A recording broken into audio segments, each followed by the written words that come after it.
Bismillahirrahmanirrahim. Ala ukhbirukum, dalam riwayat yang lain, ala unabbiukum bi khairi a'malikum.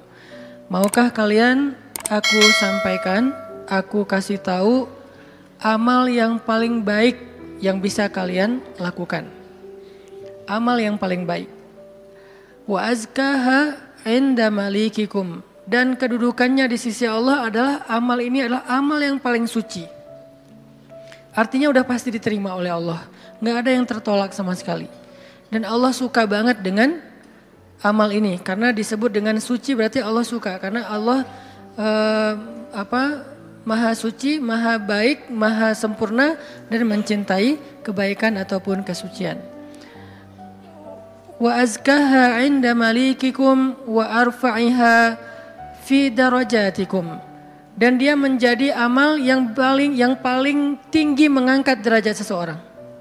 Jadi kalau kita ngerasa hidup kita nih sering diremehin orang, kalau kita tuh ngerasa kita tuh joker banget ya, tahu banget rasanya diremehin, dicela, dihina, nggak dianggap, apalagi dicuekin, dan seterusnya, perlakuan-perlakuan merendahkan dari manusia, dan kita ingin dihargai nih. Kita pengen dimuliakan, kita pengen dianggap sama orang lain, sama teman kita, sama geng kita, sama masyarakat. Maka kata Nabi, wa arfa'iha fi darajatikum. Amal ini paling tinggi mengangkat derajat kalian. Sehingga siapa yang mengerjakan amal ini, maka insya Allah dia akan menjadi orang yang sangat mulia. Orang yang sangat dihargai. Orang yang sangat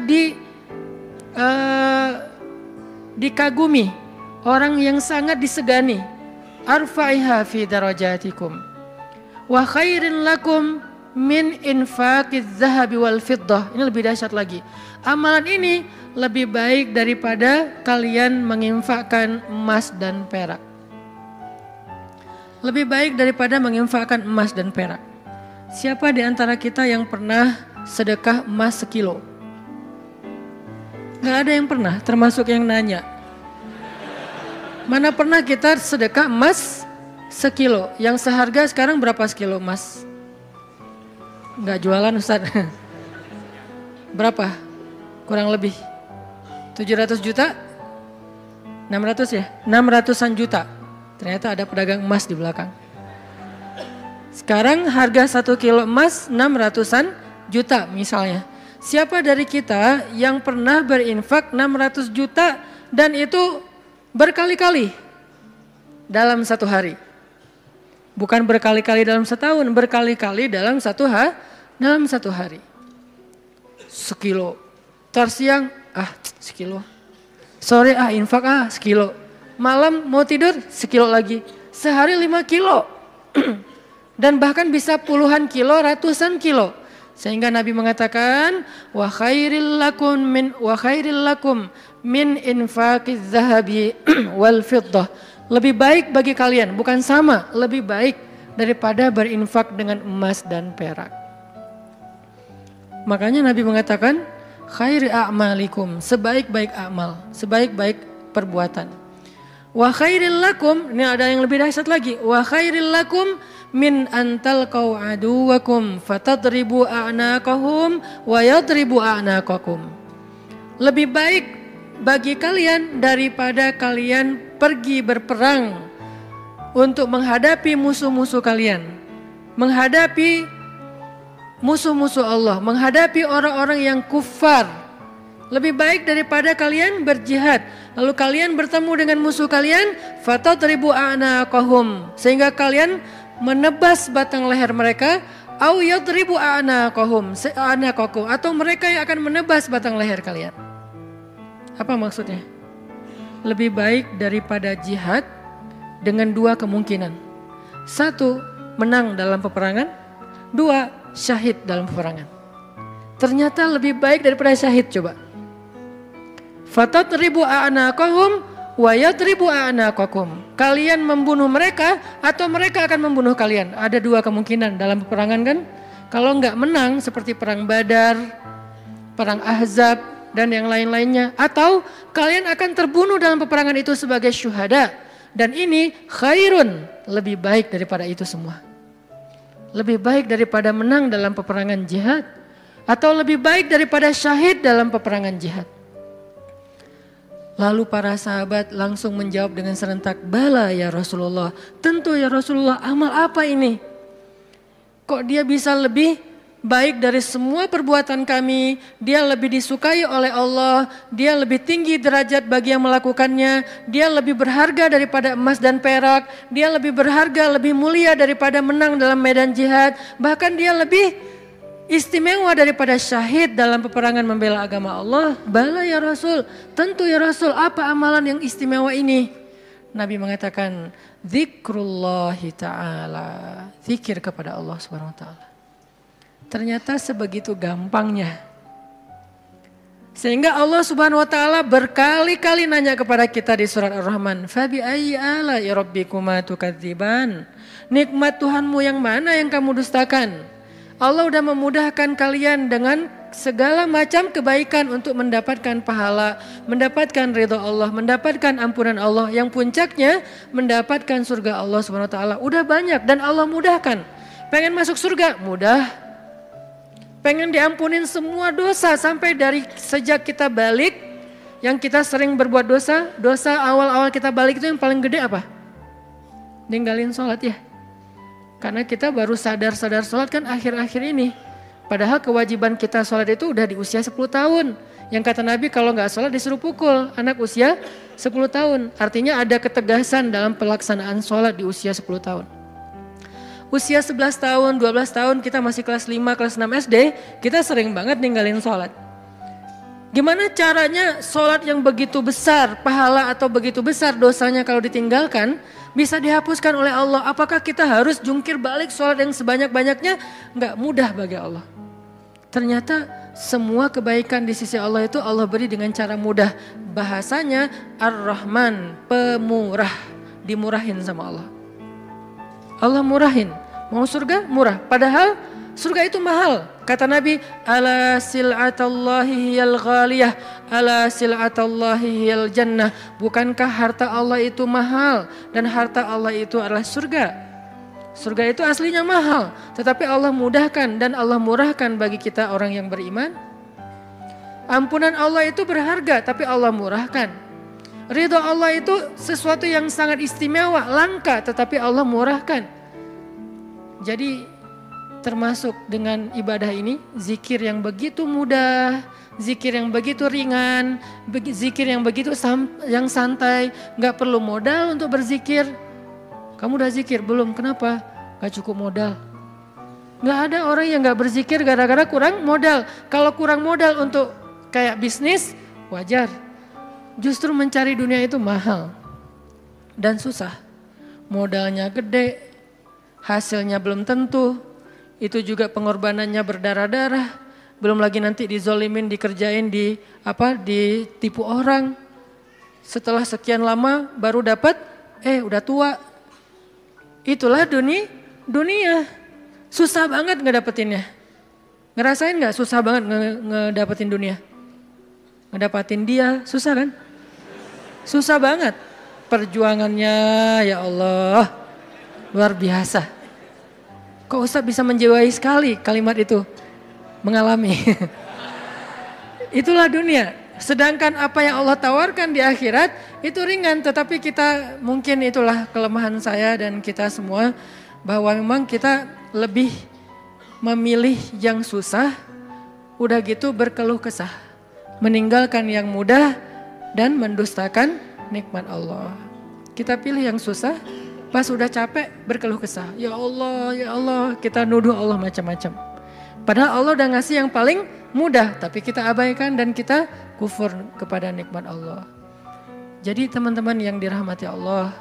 Nabi sendiri yang menawarkan kepada kita sekarang. Dalam hadis riwayat Hakim Tirmidzi dengan derajat yang sahih tadi. Ala unabbiukum ya syabab Bandung. Maukah kalian aku berikan sebuah amalan wahai pemuda-pemuda Bandung? Apa itu? Amalan yang khairul lakum min infaqiz zahab, yang lebih baik daripada menginfakkan emas, lebih baik daripada mati syahid, walaupun syahid juga tetap mulia, lebih baik daripada menang dalam peperangan? Tentu kita akan menjawab seandainya kita ketemu dengan Nabi, bala ya Rasulullah, tentu ya Rasul, apa amal itu apa? Dan kita mengatakan bala bukan dengan kalimat cuek, bukan dengan kalimat boleh sih apa nih Rasul, enggak gitu. Kita ngomongnya itu bala dalam bahasa Arab sesuatu yang kayak antusias banget. Kalau mereka enggak antusias, mereka enggak akan bilang bala. Mereka bilang bala ya Rasulullah, artinya antusias, sehingga kita menjiwai hadis ini. Walaupun kalimat hadis ini enggak terlalu panjang, cuma satu kalimat pendek yang kalau dibaca kurang dari 5 menit selesai. Tapi menjiwainya, memahaminya itu butuh waktu sampai kita bisa benar-benar senang dengan nasihat dari Nabi ini. Bukankah banyak orang cari nasihat jauh-jauh ya? Sekarang yang ngasih nasihat Nabi langsung. Sehingga kita mengatakan, bala ya Rasul, apa itu ya Rasul, apa amalan itu, saya pengen dapat semua kebaikan yang Nabi katakan tadi. Lebih dari ini, lebih dari ini, lebih dari ini. Dan Allah sangat suka dengan amal itu. Otomatis Allah suka dengan orang yang beramalnya.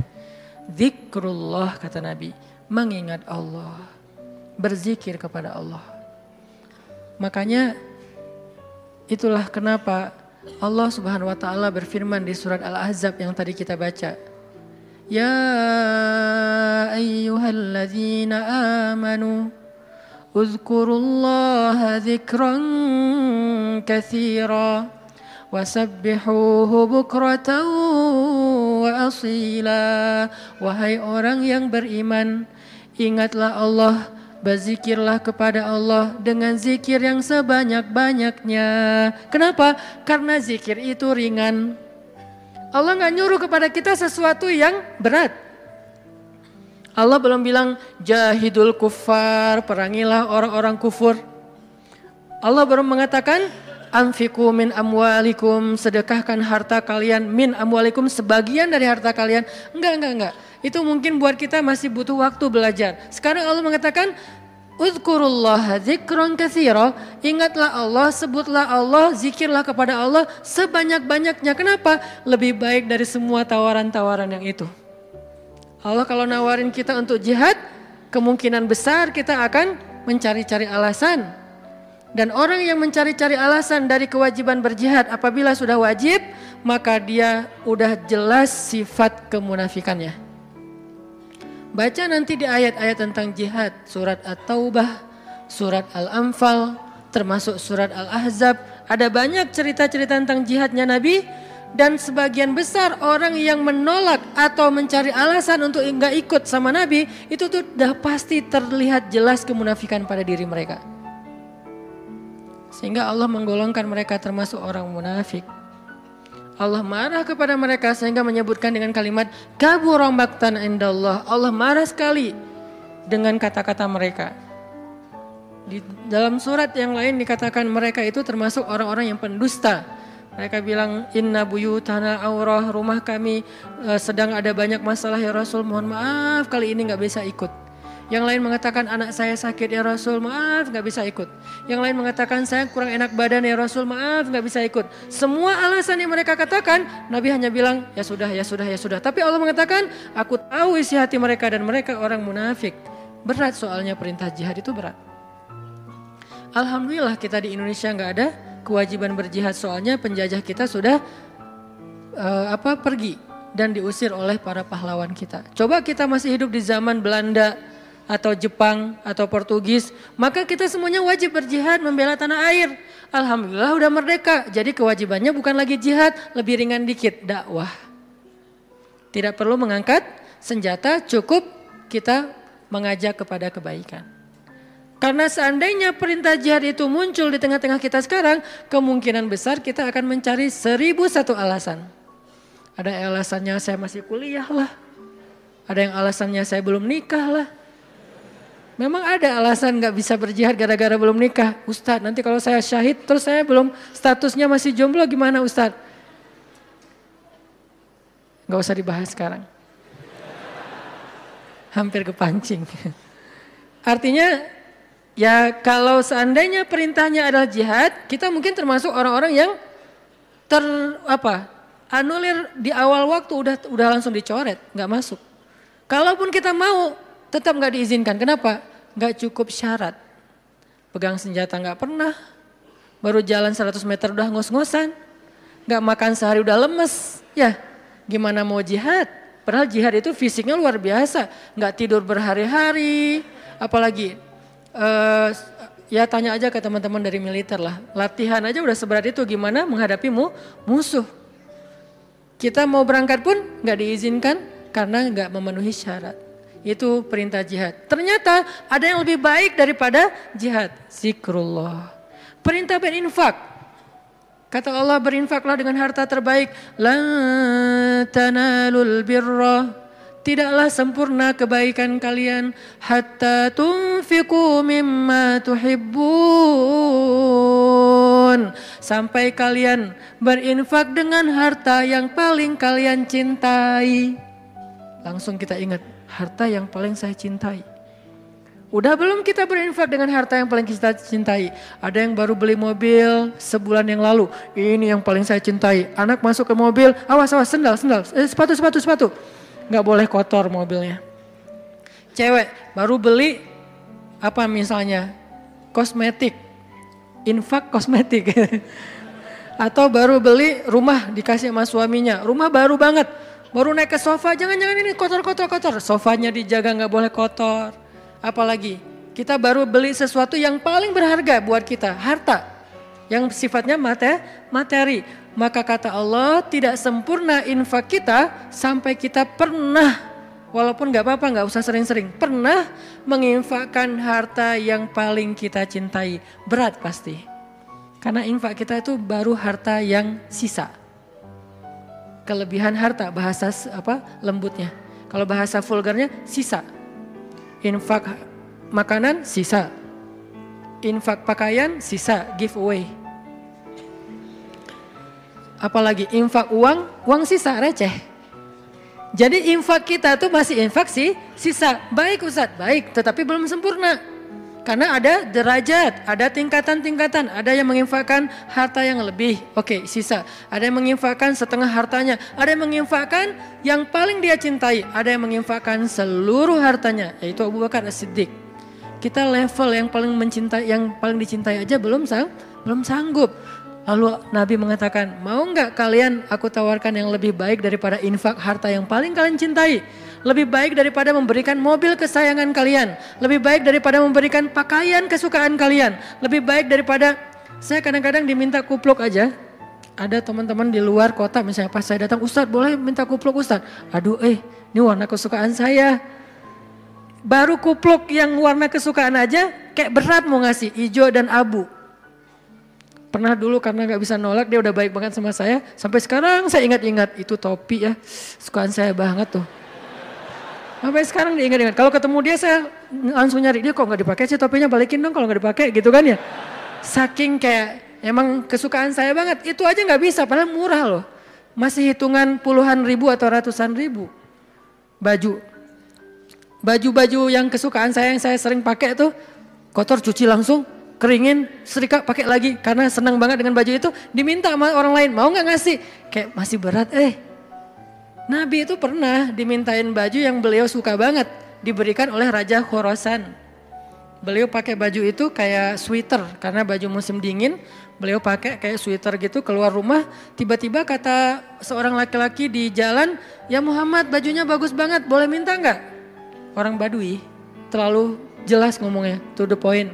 Muhammad tuh bajunya bagus banget, boleh minta nggak? Nabi langsung senyum, kamu suka? Ya, langsung dibuka sama Nabi, dikasih. Nabi pulang dalam keadaan gak pakai baju. Coba, dingin-dingin. Gak ada alasan, aduh saya lagi gak pakai daleman dingin nih. Gimana ya? Gak pakai alasan, langsung ngasih. Nabi emang udah paling sempurna lah, udah gak usah dibandingkan.